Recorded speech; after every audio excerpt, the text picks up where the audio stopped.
What was she talking about?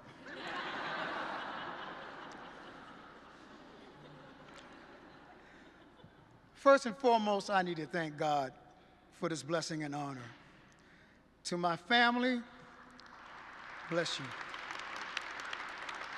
Friends, staff, colleagues, co-PASEsetters, DYCD, those that nominated me, and of course, PACE, thanks for the recognition.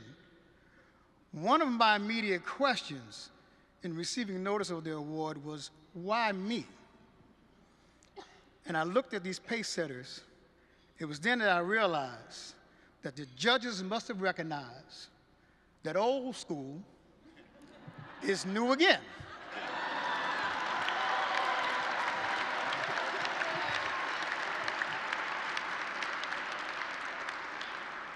When asked why I do this work, I recalled my formative years growing up with my brother and our parents, living in a community that embraced true virtue, character, support to one another, and placed a high value on nurturing children through core values such as education, respect, sound morals, and service. It was a time of content, happiness, and love, even before realizing we were not financially rich. We learned how to endure hardships, remain dedicated and committed, and strive to achieve excellence in everything we did. We learned that the real success was in helping those in need. Growing up, I was always a leader. In high school, I met people who reinforced the values and character I gleaned from home. There was Coach Marvin Hughes and John Simon at the Dome Project. And actually, before meeting them, I had wanted to be an actuary. I was good in math. I was very, very good in math, or even a lawyer.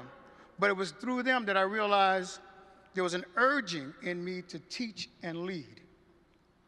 The Dome Project forged in me a mantra I learned from John that no child is uneducable. I then met John Bess and Alfonso Wyatt.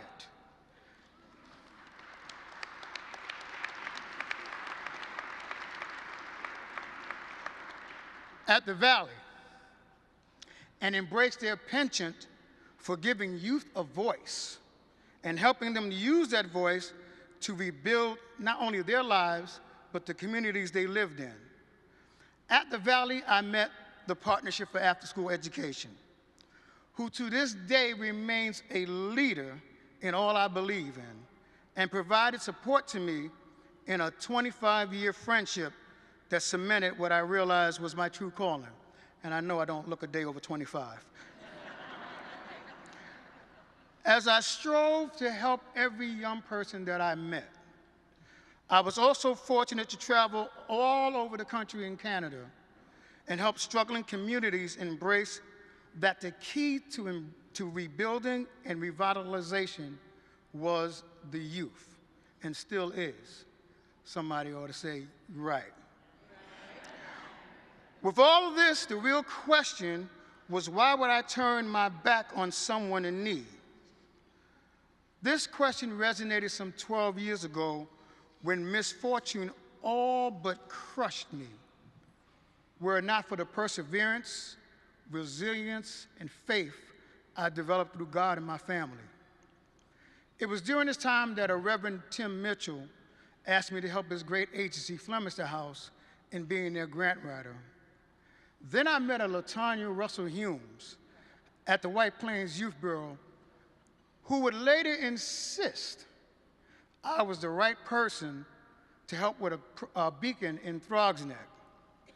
Neither of them probably realized that they came at a crucial point in my life. Thank you, LaTanya. Thank you, Tim, LaTanya, and of course, Jeremy and Diane at Phipps Neighborhoods for trusting and believing me. How then could I turn my back on young Joshua, who while in kindergarten, his school tried to tell his mother to put him on Ritalin? For the record, Joshua is now in 4th grade and Ritalin free. How do I turn my back on Savannah, who expressed a desire to kill herself? How do I sit idly on the sidelines while young people disrespect the pillars of the community and these same elders view them as misguided and lost? How do I turn my back on those fathers who need a brotherly reminder of their responsibilities to their children? How do I not lend an ear to that single mother who wants to give up? And my encouragement simply reminds them, stop looking down and look up. How do I not build a staff that will carry on with the youth development principles and standards I have learned and established? The answer is I can't, and I won't. And that's what drives me today. I'm also convinced that these values can be instilled in today's generation of youth to empower them to build a better world. I am driven, get ready for this one, by the great philosopher, Maurice White.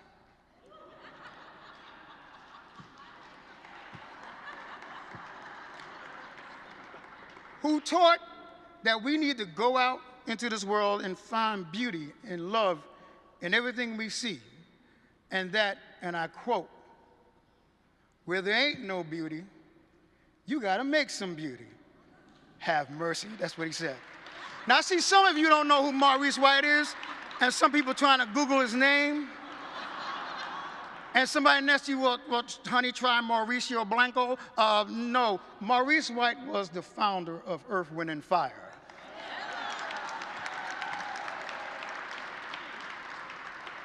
This award serves as a reminder why I do this work. Further, when fatigue and setback tries to set in, this honor will be that spark to keep me going. Now, I left out of my speech a part that said that I was called a Renaissance man growing up because I had many skills, talents, and abilities that gets me in trouble. But I want to reserve a moment, and I will close, for the true Renaissance man in my life. And I will ask you, I wasn't supposed to get teary, that with the Lord's grace, on May 20th, my dad, my pillar, my rock, my strength, will turn 90 years young.